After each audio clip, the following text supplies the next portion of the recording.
Welcome to our channel, where we bring you heartfelt and dramatic stories that keep you on the edge of your seat.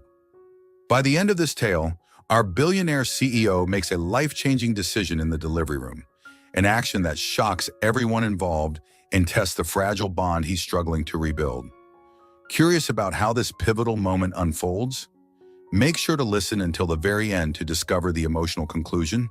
While you're here, don't forget to subscribe to our channel for more captivating stories, and be sure to leave a comment sharing your thoughts or letting us know where you prefer to listen. Your support helps us continue to bring you rich and engaging content. Damon Fitzgerald stood at the entrance of Le Bijou, one of Manhattan's most exclusive French restaurants, with the poised confidence of a man who had built his life around unwavering ambition. As the billionaire CEO of Fitzgerald Finance, he was used to commanding rooms, swaying decisions, and shaping outcomes to his liking. Tonight, however, was meant to be a moment of relaxed celebration. If one could ever call anything in Damon's carefully orchestrated life relaxed. He glanced at his gleaming wristwatch, a customized Patek Philippe that cost more than some people's homes, and then turned his attention to Giselle Monaco, the woman by his side. Giselle was a highly sought-after model, with striking green eyes and a catwalk presence that exuded confidence. She had effortlessly slid into the role of Damon's new girlfriend, complementing his public image in high society circles. In her fitted champagne-colored dress, which reflected the restaurant's elegant lighting, she emanated an air of sophistication that Damon found both captivating and useful. The hostess at Le Bijou greeted them with a formal smile and led them to a table placed strategically at the center of the dining area. It was an arrangement fitting for a man of Damon's status, public enough to be noticed, yet shielded from the usual hustle. The walls of the restaurant glittered with mirrors and crystal sconces, giving the entire space a lavish glow. Crisp linen tablecloths, polished silver cutlery, and the gentle hum of French arias in the background completed the picture. Giselle leaned closer to Damon, brushing a lock of her silky hair away from her face as she whispered, "This is perfect. I can already imagine the photos from tonight making a splash on social media." She placed her phone delicately on the table, prepared for her typical selfie routine. Damon offered a polite nod, though his mind wandered. He had always thrived on orchestrating grand scenes, dazzling dinners, exclusive gatherings, and five-star galas. It was part of the allure he offered, a life of elegance and excess. Giselle, in many ways, had become another jewel in his carefully curated collection of must-haves. Yet even as she spoke about a future magazine cover and charity event, he found his attention drifting. His eyes scanned the restaurant, taking in the swirl of finely dressed patrons, busy waitstaff, and the gentle flicker of candlelight that reflected off wine glasses. A sense of unease he couldn't quite place pricked at him. Suddenly his gaze locked onto a waitress weaving her way between tables, a tray balanced in her hands with practiced ease. The woman had a profile he could never forget. Those delicate features, soft hazel eyes, and a resolve that glowed through her calm demeanor. For a split second, Damon felt as though the air had been squeezed from his lungs. It was Pearl Henderson, his ex-wife. The memory of her was so vivid that every detail, the curve of her smile, the gentle arch of her brow, came flooding back like an electric jolt. They had ended their marriage nearly half a year ago in a near-silent divorce that left Damon with more questions than answers. But that shock was nothing compared to what he observed next. Beneath the restaurant's sleek black apron, Pearl's abdomen was unmistakably rounded. She was pregnant, very pregnant. The realization struck him like a blow to the chest, his emotions spiraling from shock to confusion to a surge of protectiveness he had never known before. Why hadn't she told him? Why would she keep such a monumental secret from him, especially after all they had once shared? His heart pounded as he watched her deliver plates to a table without meeting his gaze. Giselle's voice soon pulled him back, but it felt distant and hollow. Damon forced himself to respond to her inquiries about an upcoming charity gala, though he barely registered what he was saying. His mind was fixed on Pearl, on that unmistakable glow of pregnancy, and the sudden fear that everything he thought he had under control was about to unravel in ways he couldn't predict. As soon as an opportunity arose, Damon excused himself under the pretense of going to the restroom. Giselle barely noticed as she was engrossed in scrolling through photos on her phone.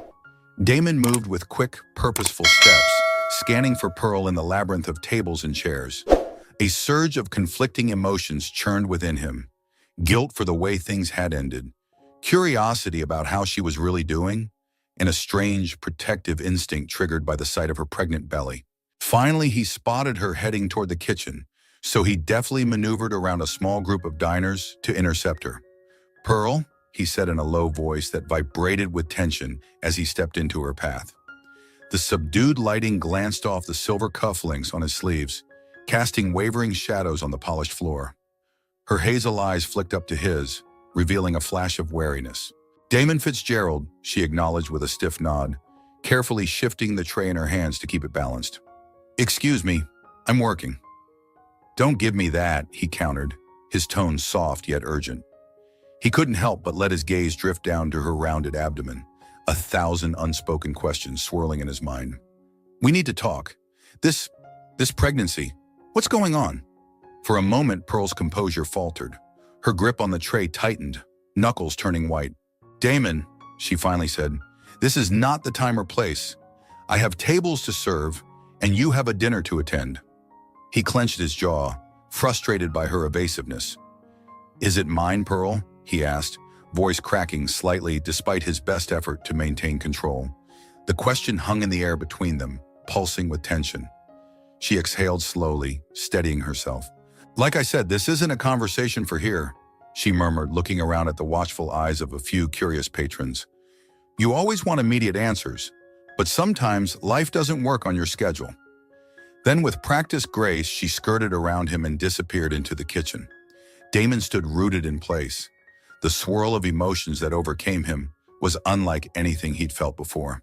He was used to commanding markets, steering corporations, and dictating decisions in boardrooms filled with men twice his age. But right now he was powerless. For all his wealth and influence, Pearl had managed to leave him speechless. When he returned to the table, Giselle offered him a cursory glance. She seemed annoyed he had vanished so abruptly, but Damon could barely muster an apology.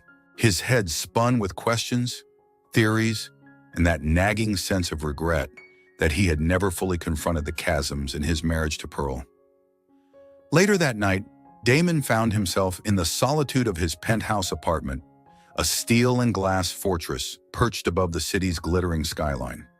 He leaned against the floor-to-ceiling window, whiskey in hand, staring at the illuminated sprawl of Manhattan. He'd always thought he had left the past behind when the ink dried on the divorce papers, but the past was now standing on his doorstep, carrying a child that very well could be his. The possibilities both terrified and intrigued him.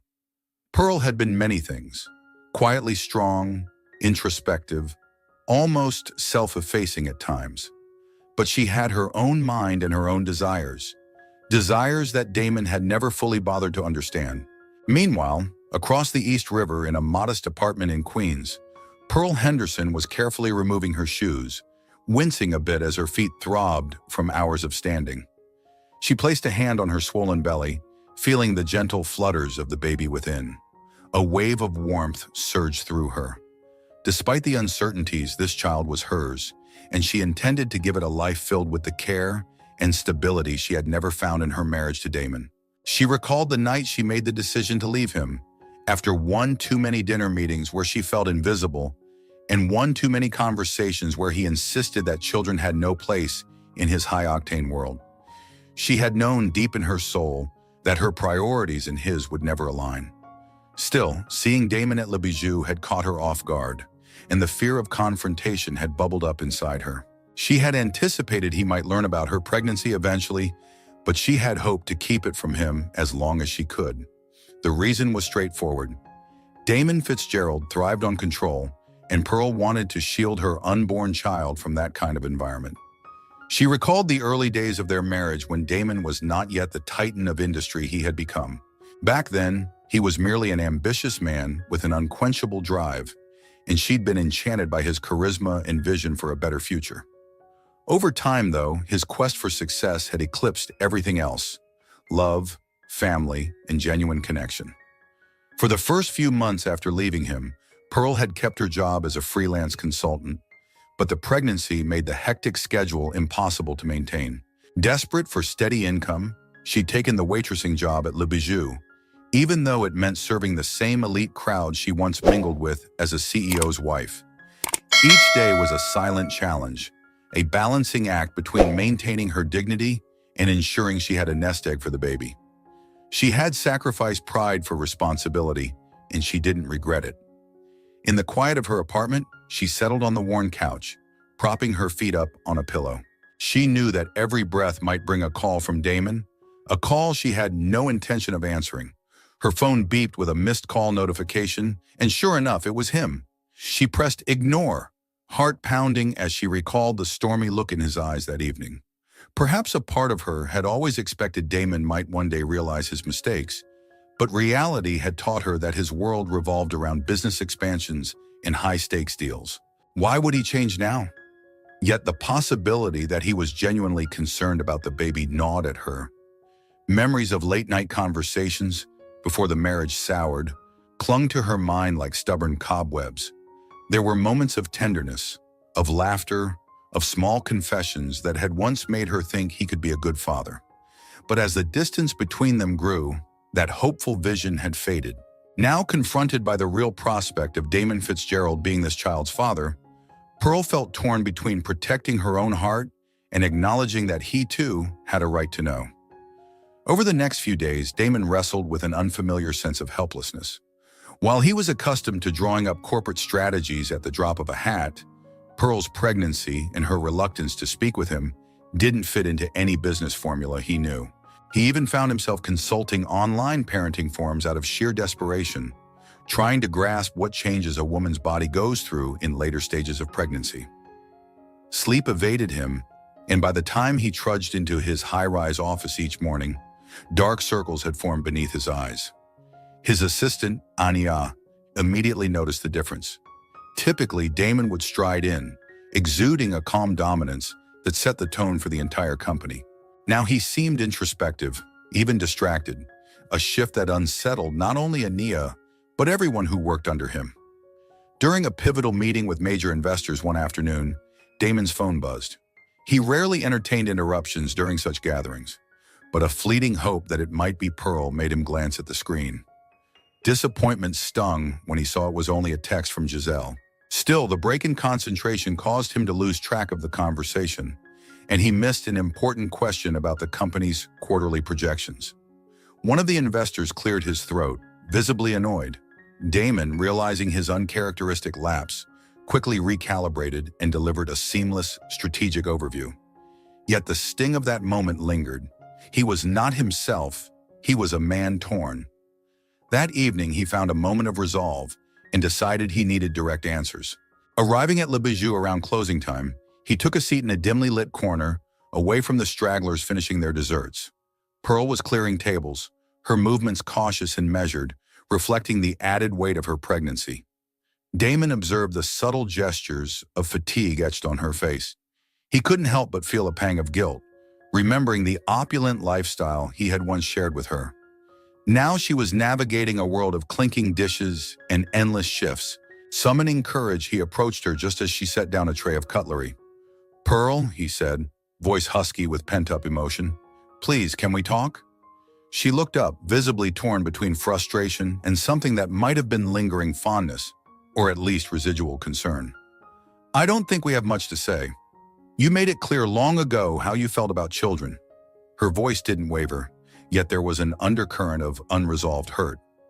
Damon exhaled, frustrated by her stone wall. "I know, I was an idiot, but that doesn't mean you get to keep me in the dark about this." "About the baby?" He hesitated before forging ahead. "I need to know if it's mine." Pearl pressed her lips together, clearly weighing how much she should reveal. Finally, she met his gaze with a steady stare. "It is. You are the baby's father, Damon. But you gave up the right to an easy claim on either of us a long time ago." She sighed, shifting her balance to relieve the pressure on her legs. "I didn't tell you because I knew your life would never make space for a child, or for me. You walked away from that possibility the moment you said our future would never involve children." It was like a punch to Damon's gut. Pearl's words carried the weight of hard truth, and they forced him to confront the chasm he had created in their marriage. For a man who believed in shaping destinies, he realized he had been glaringly blind to the kind of future Pearl wanted. A family, a sense of emotional closeness that transcended financial success. He lowered his gaze, shame coursing through him. "That doesn't mean I can't change," he murmured, the quiet sincerity in his voice surprising even himself. "I want to be part of this child's life. I'm not letting you do this alone." Pearl's eyes flickered with a faint sign of conflict. There was a time when she would have welcomed those words, but years of living under Damon's singular focus on profit had taught her caution. She nodded, but her posture remained guarded. "I'm not shutting you out, but I'm also not making it easy for you to walk in and out at will. If you want this, you have to show me. Actions, not words." Before Damon could respond, a man with warm brown eyes and an easy smile approached them. "Pearl, is everything okay here?" he asked, his posture protective. Damon recognized him vaguely as the restaurant manager he had seen the other night. Pearl offered a small smile. "I'm fine, Ryan, just wrapping up." But the tension in the air was palpable. Damon didn't miss the way Ryan looked at Pearl, nor the subtle shift in Pearl's body language as if she felt safe around him. "Right," Damon said curtly, feeling a sudden rush of jealousy that caught him off guard. He had no claim to Pearl's heart anymore. He'd given that up long ago. Still, the idea of another man stepping into the role he'd neglected roused something primal inside him. Without further comment, he turned and headed for the door. That night, back in his penthouse, Damon stared at the city lights with the realization that he had a monumental task ahead: winning back Pearl's trust and ensuring he wouldn't fail his unborn child. It felt strangely liberating. For the first time in a long while, he was contending with a situation where money and influence couldn't simply bulldoze the obstacles. This was personal, intimate, and it demanded a different kind of commitment. Over the following days, Damon pored over every detail he could gather about pregnancy and childbirth. He swallowed his pride and went to a bookstore where he purchased guides on fatherhood. In the solitude of his study, he read about prenatal nutrition, emotional support, and the myriad changes an expectant mother experiences. Each page was a revelation, reminding him of how distant he had been when Pearl tried to discuss such topics during their marriage. He recalled the blank stare he had given her when she once mentioned starting a family, how he had brushed it off with remarks about timing and corporate expansions. The more he learned, the more determined he became to prove to Pearl that he was not the same man. He even contemplated stepping back from the daily grind at Fitzgerald Finance, something unthinkable before. Yet in the swirl of newfound resolve, he still wrestled with the question: would Pearl believe him capable of changing for good? Or would she see this as another fleeting project he would discard once the novelty wore off? Pearl was trying hard to maintain her equilibrium. Pregnancy was already an emotional journey, and dealing with Damon's abrupt re-entry into her life only added to the volatility.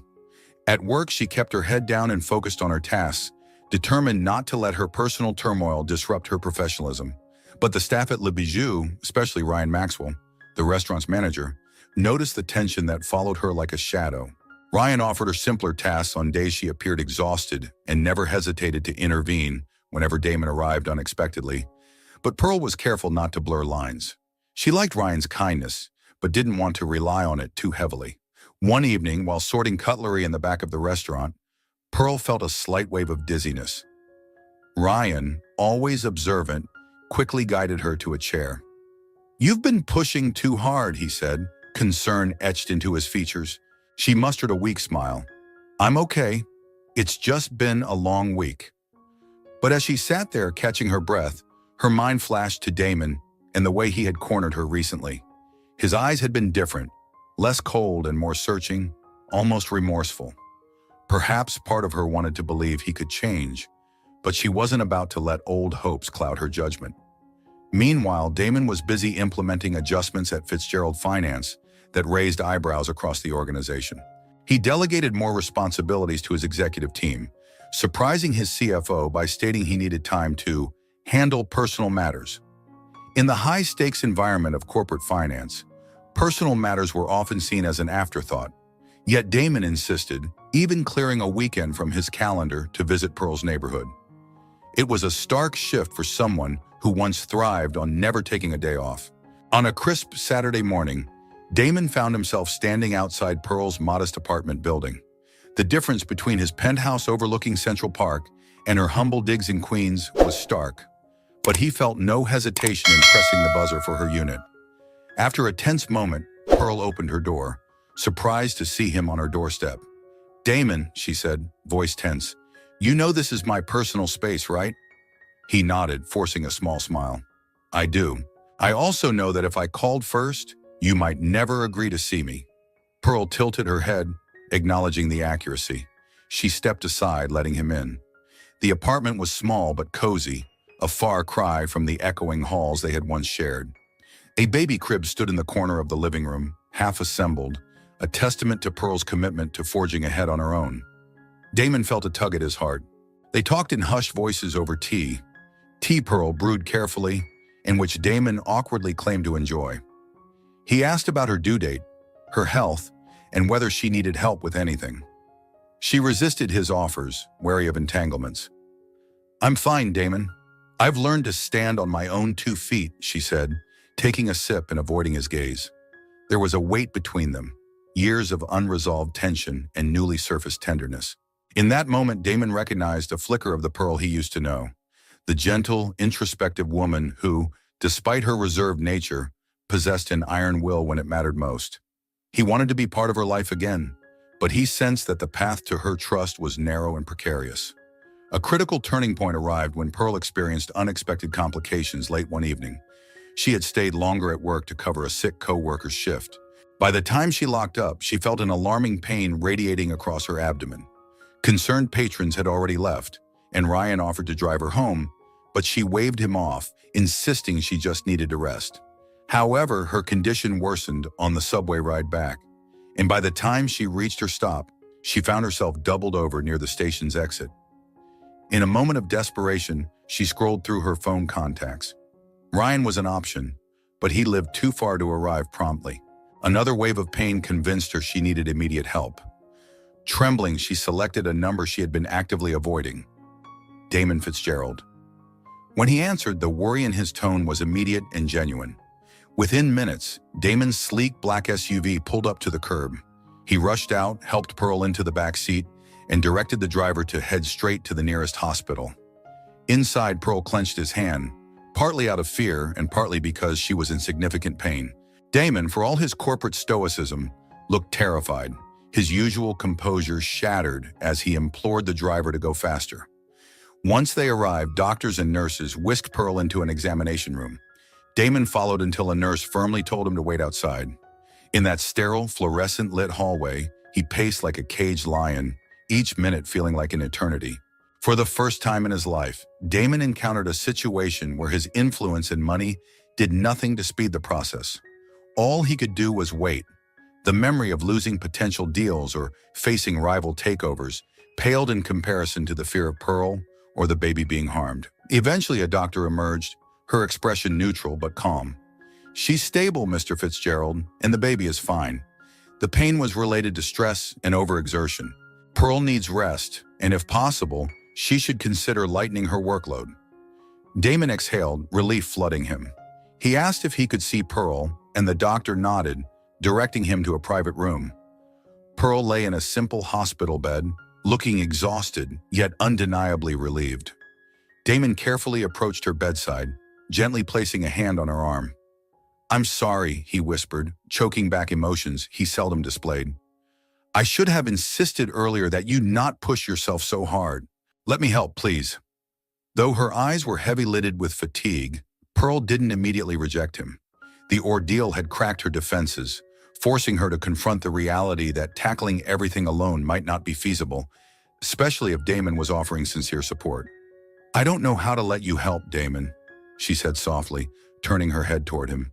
"You were never around before, and now everything has changed." He nodded, taking a seat by the bed, determined not to run from this moment of vulnerability.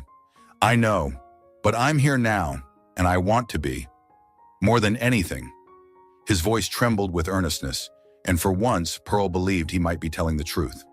In the weeks that followed, Damon took definitive strides toward integrating himself into Pearl's life, establishing a careful balance that respected her independence while offering concrete assistance. He arranged for a part-time caretaker to help with errands, but only after Pearl reluctantly consented. He insisted on driving her to doctor's appointments, where he sat in the waiting room, reading pamphlets on prenatal care and scribbling down notes. This wasn't just a show of altruism. Damon was genuinely determined to do things differently. He even confronted Giselle Monaco, explaining he needed to focus on his impending fatherhood. Giselle, initially taken aback, accused him of betrayal, but Damon remained firm. Their relationship had been more of a social contract than a love story, and he recognized it for what it was. By ending it gracefully, he freed himself from the veneer of a glamorous yet hollow arrangement. However, a more personal battle brewed beneath the surface. Damon found himself grappling with regret, reliving moments from his marriage to Pearl that he had dismissed or overshadowed with business obligations. He remembered her once timidly suggesting they adopt a rescue dog to add warmth to their penthouse. He had vetoed the idea outright, claiming it would be inconvenient for their schedules. Now he recognized that same longing in her eyes whenever she felt the baby move. She had wanted a family for both of them, but ended up receiving scorn for her dreams. Slowly, Damon chipped away at Pearl's reservations. He proved his reliability by showing up on time to help her assemble the crib, cooking simple meals in her cramped kitchen, and sharing quiet conversations about the baby's future. They started spending small pockets of time together outside the apartment, short walks in a nearby park, lunch at a quieter cafe when Pearl felt up to it. The sight of Damon adjusting to a modest routine was equal parts surreal and comforting to Pearl. This shift toward genuine companionship was the first of the 4 strong points that kept Pearl from shutting him out again. It wasn't just fatherly involvement, it was Damon learning to be present without controlling. The second strong point emerged when Pearl caught him gently replacing her threadbare winter coat with a new, warmer one, tactfully leaving it in her closet without fanfare. His gesture was thoughtful rather than flashy, an unspoken acknowledgement that he wanted to protect her, not dominate her. The third strong point unfolded on an afternoon when Ryan stopped by, concerned about Pearl's well-being. Damon shook the man's hand and calmly thanked him for being there for Pearl in difficult moments. Instead of bristling with jealousy, Damon embraced cooperation, another sign that he was learning to share Pearl's world rather than commandeer it. Finally, the 4th strong point manifested in Damon's decision to step back from his relentless corporate climb. He publicly announced a restructuring of Fitzgerald Finance, empowering his executives to lead day-to-day operations. This act served as proof that Damon's priorities had truly shifted. He was making space for fatherhood and, potentially, for a renewed partnership with Pearl. On a crisp, sunlit morning, Pearl took Damon to meet her midwife. He waited in the cozy reception area, flipping through pamphlets on breastfeeding and newborn care. When the midwife invited him in, Pearl was lying on the exam table, a monitor capturing the baby's heartbeat in steady waves.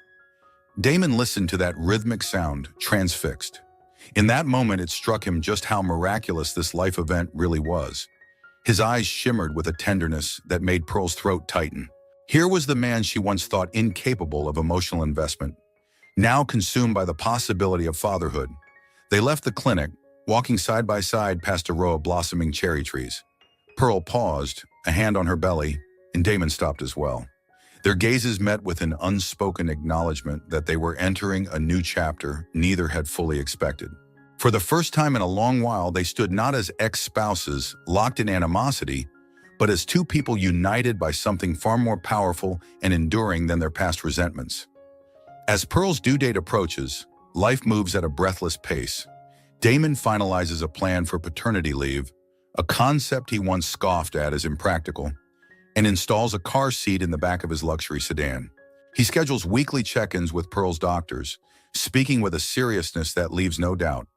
For all his prior failings, he's now committed to sharing the weight of impending parenthood. Giselle, meanwhile, makes a graceful exit from Damon's social circle, admitting she never saw a future where parenthood factored in. Pearl, noticing the shift, can't deny that Damon has proven more than just a fleeting show of concern.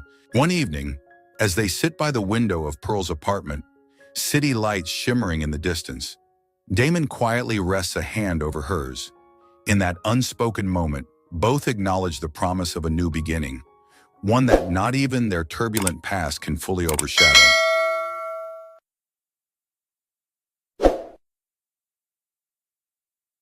Do you want to witness one of the most explosive showdowns ever? Picture Talia Moore, a near-mythical Delta Force operative, locked in a life-or-death struggle against Beck Montoya amid blazing flames and collapsing steel beams.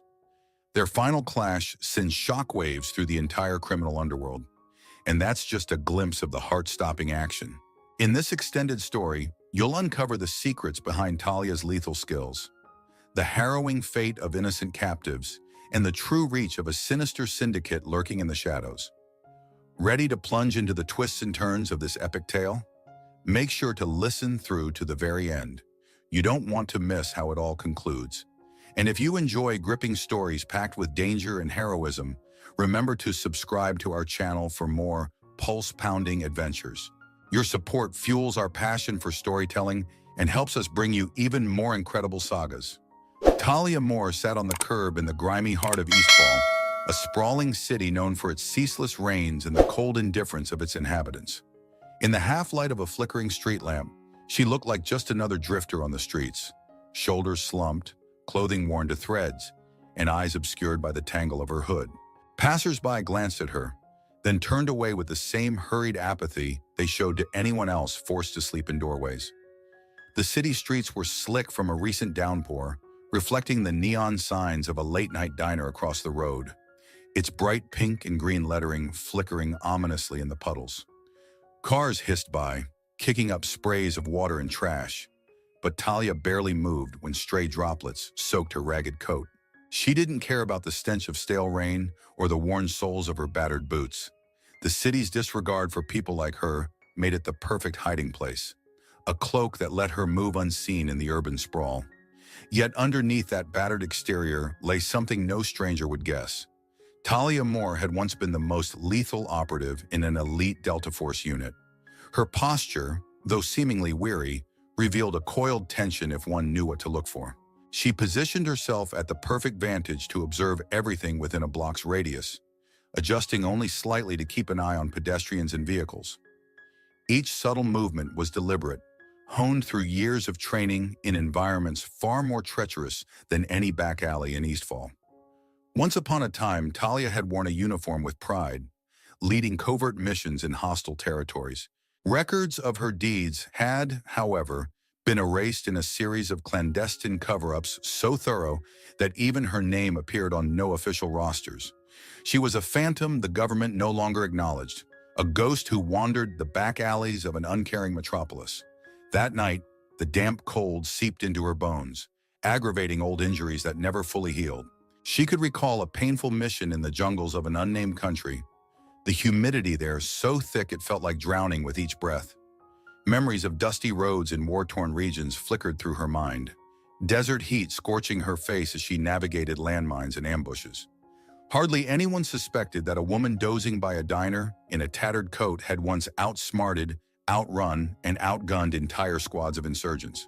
She had left behind that life, or perhaps that life had left her behind. Either way, she was consigned to the shadows because her continued survival depended on secrecy.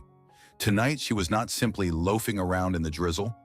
A faint tremor in her jaw and the sharp vigilance behind her half-closed lids suggested she was waiting for something, or perhaps for someone. It wasn't random that she chose this particular corner, near a rundown diner that stayed open all night. Under the soft buzz of neon signage, drug dealers occasionally approached unwary patrons. Lone officers sometimes harassed the homeless, and desperate souls sought quick respite in a cup of stale coffee. Talia liked vantage points where the flow of human traffic was predictable, yet overlooked by the city's indifferent throng. The perfect camouflage, but not everyone would walk by without noticing her. Sooner or later, someone was bound to disrupt this fragile peace. Perhaps an overzealous patrol or a curious local hoping to rid the neighborhood of what they saw as street trash. Talia had been stalked by minor threats before. Petty thieves, small-time criminals convinced she was an easy target.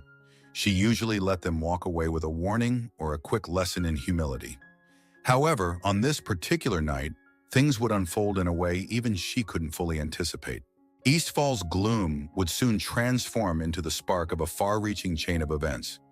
Events that would bring Talia's formidable skills out of the darkness in which she had concealed them for so long. The night deepened, and the rain turned into a steady drizzle that gleamed under the neon lights. Water pooled in potholes, rippling with each passing car. Talia kept her hood pulled low, tapping her fingers lightly against the curb in a rhythm that mirrored her heartbeat. She heard distant sirens, a normal sound in this part of the city, yet something in the cadence tonight felt off. It was as though the city itself was giving her a warning she couldn't fully decipher. She sat motionless, scanning the reflective surfaces of storefronts across the street and the black window of a vacant laundromat. In those glimmers, she caught sight of a police cruiser rolling down the road with deliberate slowness. A moment later, the vehicle pulled to a stop not far from the diner, and four uniformed figures emerged. She recognized their body language instantly. They weren't responding to a call with urgency or dealing with an immediate threat. Instead, there was an air of casual superiority about them, underpinned by the sort of reckless confidence that certain officers wore like a second skin. The leader of the group was a tall, broad-shouldered man with a rigid stance and a perpetual scowl. Sergeant Stephen Ards. His name was emblazoned on his badge and also etched into Talia's memory. Rumor around the streets labeled him as someone who enjoyed throwing his weight around when the cameras were off. Talia had seen the type many times. The overbearing posture, the restless grip on his baton. He was practically screaming for a confrontation. His three subordinates fanned out behind him. One was wiry and fidgety, perhaps new on the force but too eager to prove himself. Another, a woman with her hair tightly pulled back, maintained a closed-off expression that gave little away. The last was a stocky man whose eyes flickered with a sort of cruel humor, like he secretly relished the idea of scaring vulnerable people. They congregated in front of Talia, forming a loose semicircle. "Well, look here," Sergeant Ards announced, voice raised to be heard over the rain. "Another lost cause on our sidewalks. Shouldn't you be in a shelter somewhere?" His words dripped contempt, but Talia caught the slight grin tugging at the corner of his lips. A grin that told her this was not genuine concern, but a prelude to humiliation. Talia said nothing, watching him with an impassive gaze. She sized him up. Police belt weighed down by a service pistol, baton, flashlight, and cuffs. She imagined how swiftly she could strip him of those tools if push came to shove. Her Delta Force instincts told her it would take less than 5 seconds to incapacitate him. Yet she remained perfectly still, hoping to avoid the trouble that Ards was so clearly inviting. One of his subordinates, the wiry officer, snickered. "Hey, Sarge, notice her jacket? It's got a patch that looks military." He leaned closer, squinting at the worn fabric. "Think she's legit or one of those fakes who scrounge for sympathy bucks?" Ards took a step nearer, hooking his thumbs into his belt loops. "Yeah, you got dog tags, soldier." His tone dripped with condescension. He expected Talia to either cower or lash out. Sometimes brutes like Ards needed only the slightest provocation to pounce. Talia remained silent, her pulse steady. She recognized that any sudden movement might escalate the situation. She also knew that while she could defend herself handily, the resulting chaos would draw too much attention. Her anonymity was her shield, and she had no wish to blow it for a petty showdown with a few small-time bullies. Still, the tension in her muscles coiled. She would respond if forced. Ards noticed her calm indifference and seemed insulted by it. He sneered, tapping his baton against his palm. Perhaps in his mind, he was dealing with another helpless vagrant who could be shoved around for entertainment. When she remained unresponsive, Ards' frustration grew. "Let's see some ID," he barked, stepping close enough for Talia to smell stale coffee on his breath. "Or are you one of those lying panhandlers?" She met his gaze, her own eyes revealing a flicker of something unreadable. Something that should have warned him off. But Ards was too caught up in his own bravado. As the drizzle intensified and pooled around their feet, Talia braced herself for the oncoming storm, not of weather, but of conflict. She'd been around bullies like him before, and they always mistook silence for weakness. Tonight, that miscalculation would spin the night into directions none of them could guess. Lightning flickered in the distance, and thunder rolled faintly across the sky, underscoring the rising tension. Talia tried a final measure of restraint. She opened her mouth, hoping a few well-chosen words might diffuse the situation. "I don't carry ID," she said evenly, choosing each syllable with deliberate calm. "I'm no threat to you." Her voice only seemed to spur Ards on. No ID, huh? Vagrancy is a chargeable offense around here. Looks like we got ourselves a real heroine, guys. His baton tapped rhythmically against his palm, a silent threat. The wiry officer, taking his cue from Ards, snickered again and circled behind Talia, as if they intended to box her in. An uneasy shuffle ran through the female officer's stance. Talia noted it in her peripheral vision. Perhaps not all of them relished this. Sometimes group psychology took over, and a single dissenting voice was drowned out by the others. But no one spoke up to de-escalate. The group smelled blood, or at least the opportunity to make their night more entertaining at Talia's expense. Ard stepped closer, waving his baton near her face. Get up. Now, put your hands where I can see them. Let's see just how tough you are when you're standing, and we're all looking you in the eye.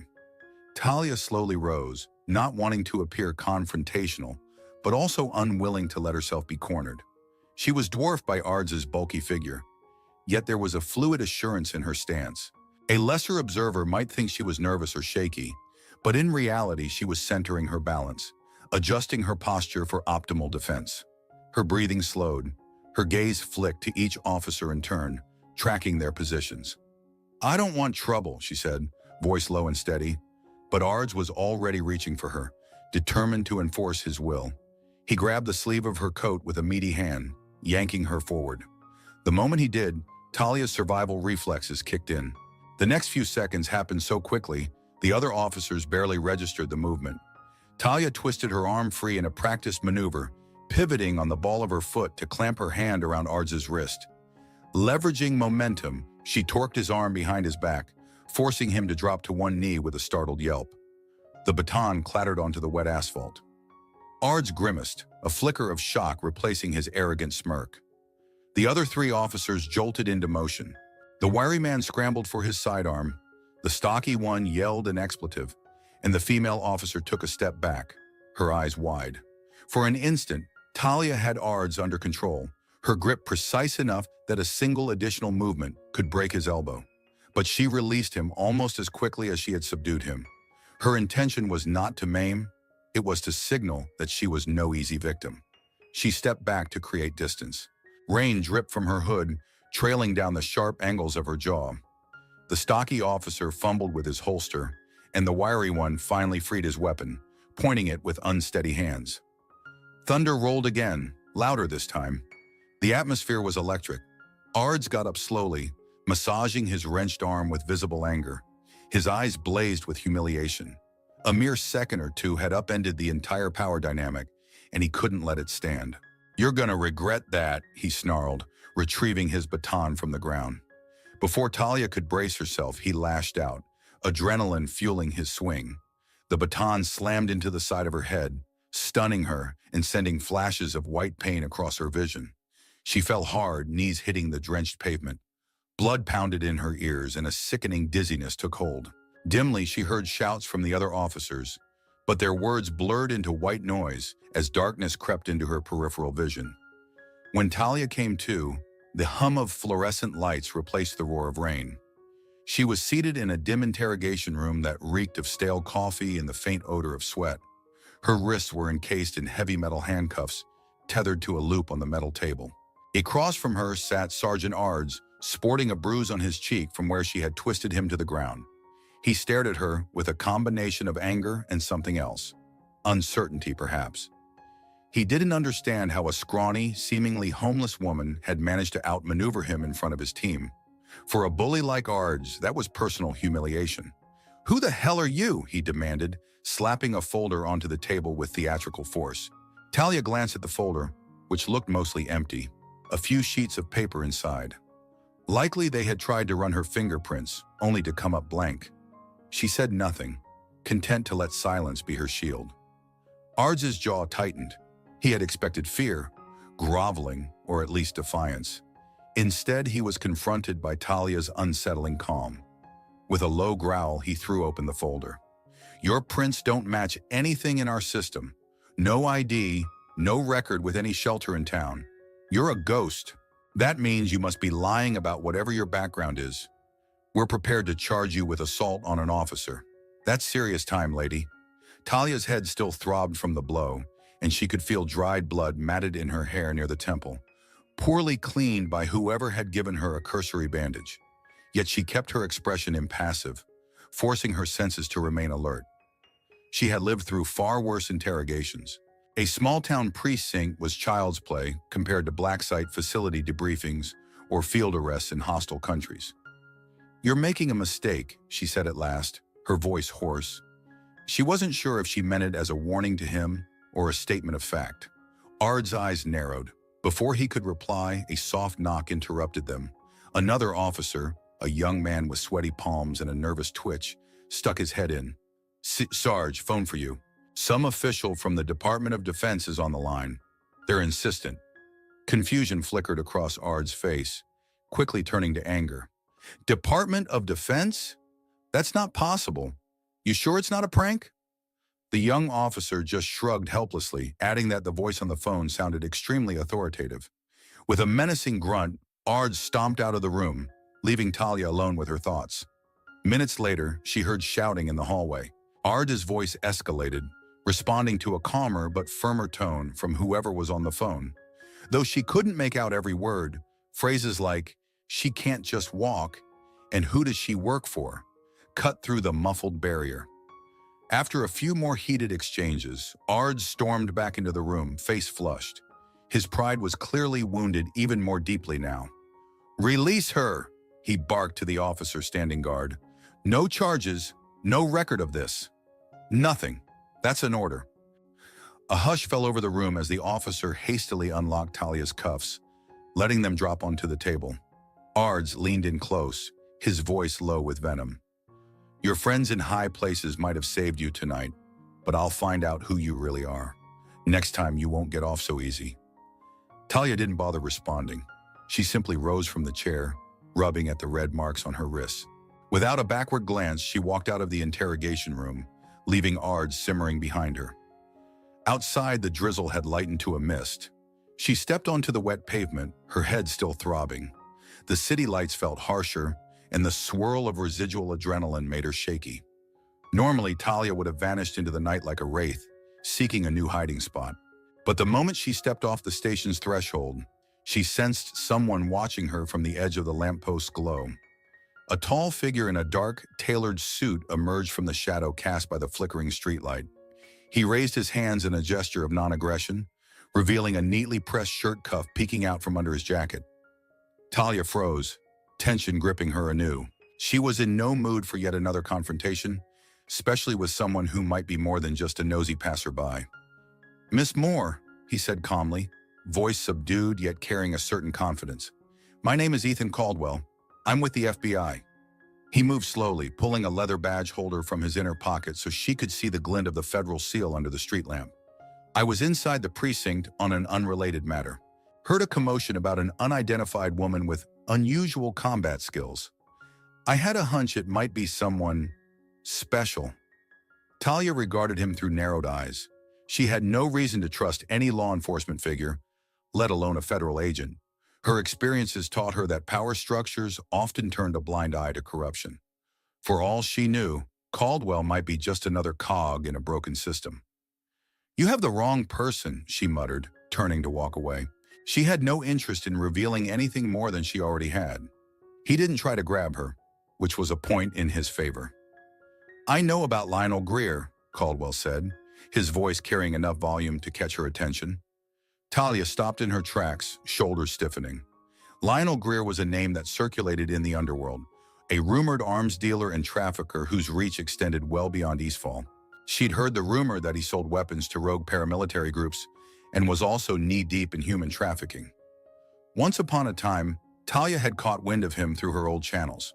That Caldwell even knew Greer's name suggested he might have real intel. She turned slightly, half-facing him, ready to slip into the shadows if needed. "What do you want from me?" she asked tersely. Caldwell stepped a little closer, keeping his posture unthreatening. "I'm building a case against Greer. We believe he's not just trading arms, but also overseeing a vast human trafficking operation along the harbor. Each time we try to pin him down, he disappears behind layers of shell companies and corrupt officials. We need someone who can operate outside the usual channels, a specialist who can move in the shadows. His eyes flicked to the bandage on Talia's head. From the looks of what happened tonight, you might be exactly that type of person. She noted how he spoke, free of condescension or arrogance. His approach was measured, as if he anticipated her skepticism.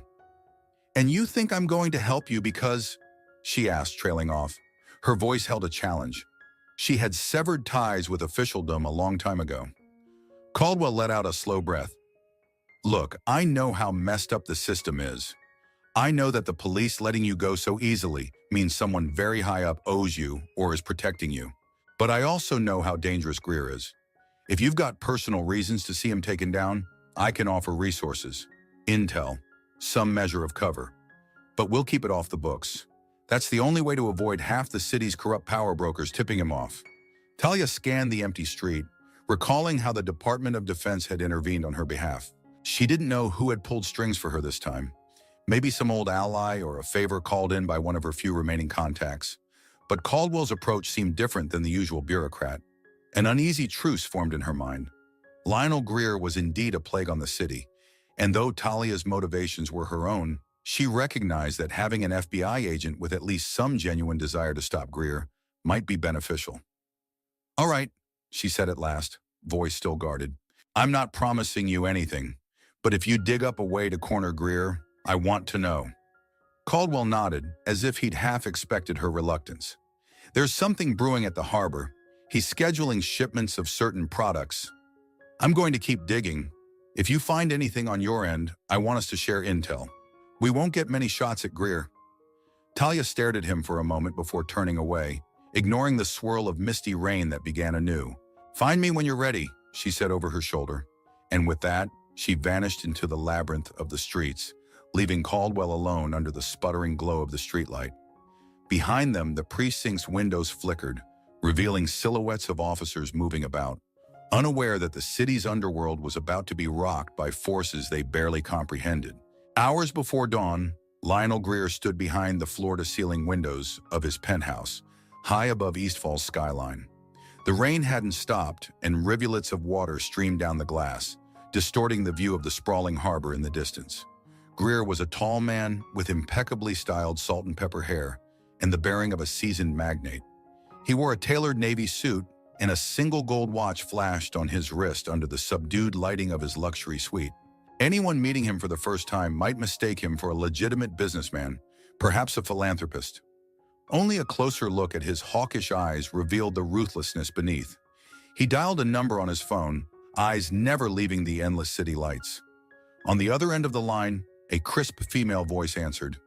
"Mr. Greer," said the voice belonging to his personal assistant, Ava Riddell. "Your associates at the docks have concluded their nighttime shipments. No delays reported." Muddish Greer allowed a hint of satisfaction to twitch at the corners of his mouth. "Good. And the local authorities? Still on our payroll?" "Yes, sir. Commissioner Dale has assured us that any investigative eyes on the harbor will be limited.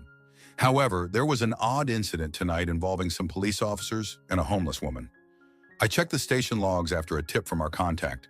A few flags were raised regarding the Department of Defense stepping in." The mention of the Department of Defense made Greer's lips press into a thin line. His mind immediately went to old rumors.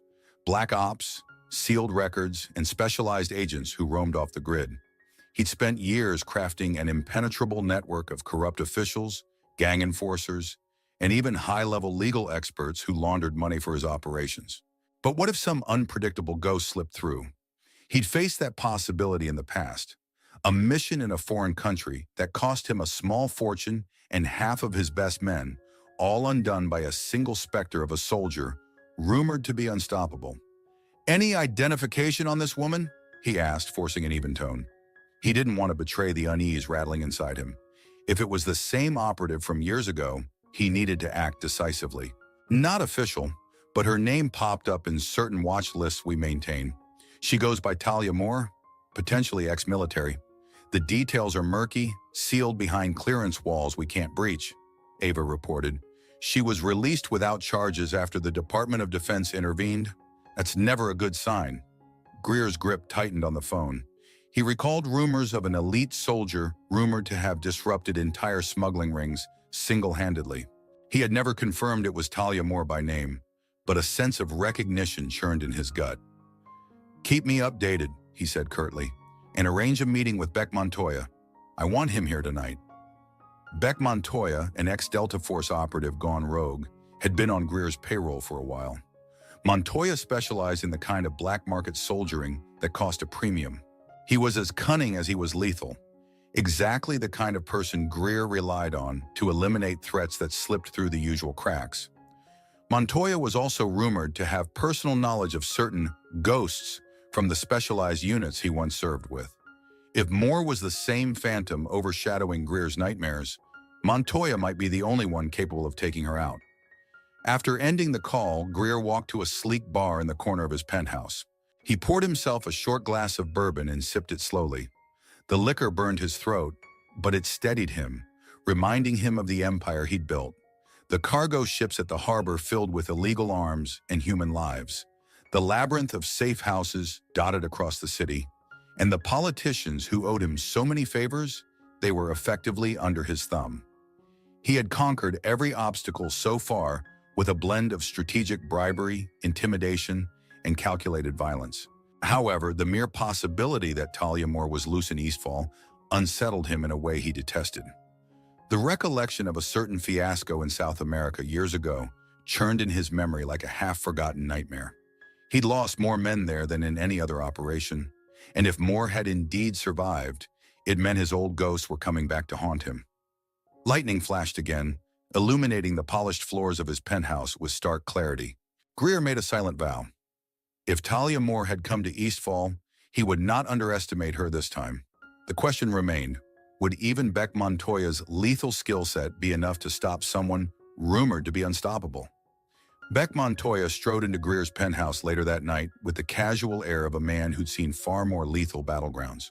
He wore black tactical pants and a dark leather jacket, the faint smell of gun smoke clinging to him. A jagged scar on his right cheek hinted at past violence. Greer studied Montoya from across the marble floor, appreciating the controlled menace that radiated off him. Montoya was big but not bulky. Instead, he moved with a panther-like grace that always set others on edge. Ava guided Montoya to the private lounge area, where Greer waited with fresh drinks. Montoya declined the offered glass, his gaze scanning the opulent decor with mild disinterest. "You summoned me, Greer," he said, getting to the point. "I assume it's urgent since you had your assistant call at 3 in the morning?" Greer set his own drink down. "Talia Moore," he said simply. "I need to know if it's the same operative rumored to have demolished one of my biggest operations years ago. The details are fuzzy, but she's shown up on my radar again." Montoya's expression sharpened. "Moore? That name isn't common. If it's who I think it is, you've got a serious problem." He leaned forward, elbows on his knees. "When we were in Delta, there were legends about her. Ghost warfare, infiltration, high-value target elimination. If she's here and has eyes on you, you're in more danger than you realize." Greer nodded, steepling his fingers. "That's precisely why I brought you in. I want you to find her, flush her out, and eliminate the threat. Money is no object, but keep it quiet, or we'll have bigger fish than the FBI breathing down our necks." Montoya's scar twitched with a subtle grimace.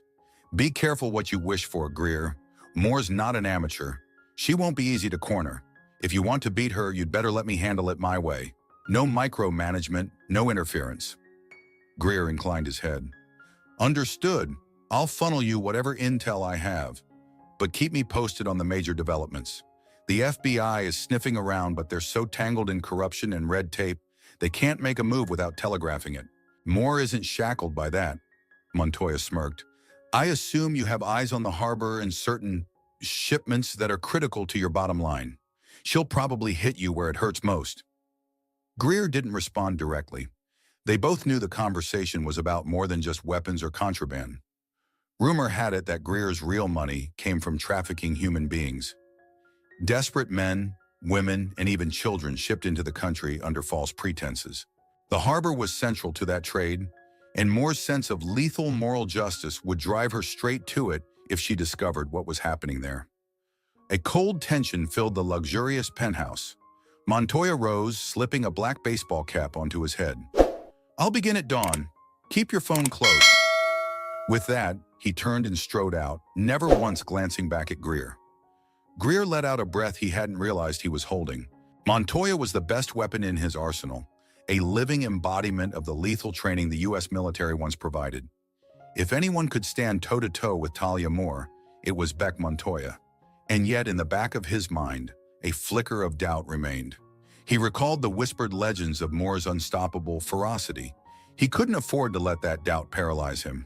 One mistake, and the empire he had so meticulously built would go up in flames. As he walked to the window again, nursing a fresh pour of bourbon, Greer stared out at the city lights. In the far distance, he could see the red beacons marking the harbor's tallest cranes. If Moore was indeed a ghost from his past, he would either bury her in the depths of the ocean or watch his own kingdom burn around him. The choice, he feared, might not be his alone to make. In a deserted warehouse near the outskirts of Eastfall, Talia Moore set up a makeshift camp. She had quietly slipped into the building, which was half collapsed from years of disuse, with broken windows that allowed the wind to whistle through jagged panes of glass. Amidst the rubble, she found a secure corner blocked off by a tangle of rusted shelving units. It was perfect, out of sight from anyone who might wander in, but with enough vantage points to watch the entrance. She clicked on a small battery-powered lantern and spread out a stolen city map, marking locations rumored to be tied to Lionel Greer's operations. Over the past few days, Talia had tapped into old contacts.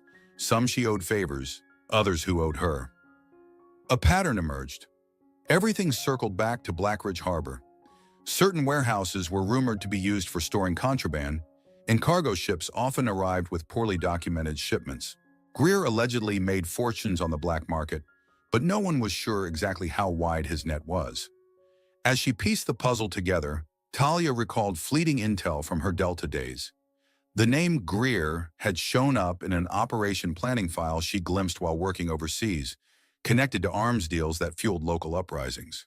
That alone was enough to merit suspicion, but she'd learned in hushed tones of even darker dealings, trafficking in humans, turning desperate refugees into commodities. It was the kind of evil that made her blood boil. Years ago, her moral compass still pointed true, and she'd done everything she could to sabotage such operations. Now, out of uniform and official existence, she had only her well-honed skills to rely on. That was more than enough. In the corner of the warehouse, she kept a black duffel bag containing an array of weapons she'd acquired.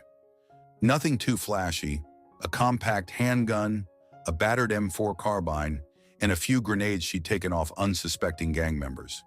She believed in traveling light and lethal. If she needed more specialized firepower, she could always scrounge or improvise. After all, a large part of her old training involved turning everyday objects into dangerous tools. Her mind wandered back to the policeman's baton smashing against her skull. She gingerly touched the bandage at her temple. The pain was a dull throb now, but it was a reminder of how quickly the facade of normalcy could evaporate. She also thought of Ethan Caldwell, the FBI agent who had approached her with an unexpected alliance. Was she wise to let a Fed into her orbit? She couldn't be sure of his integrity yet, but if he was investigating Greer, he might become an invaluable source of information. Another name surfaced in her mind, Beck Montoya. She'd heard rumors over the years about a skilled ex-Delta operator who'd gone private. Mercenaries from that lineage were often nightmares to face in the field.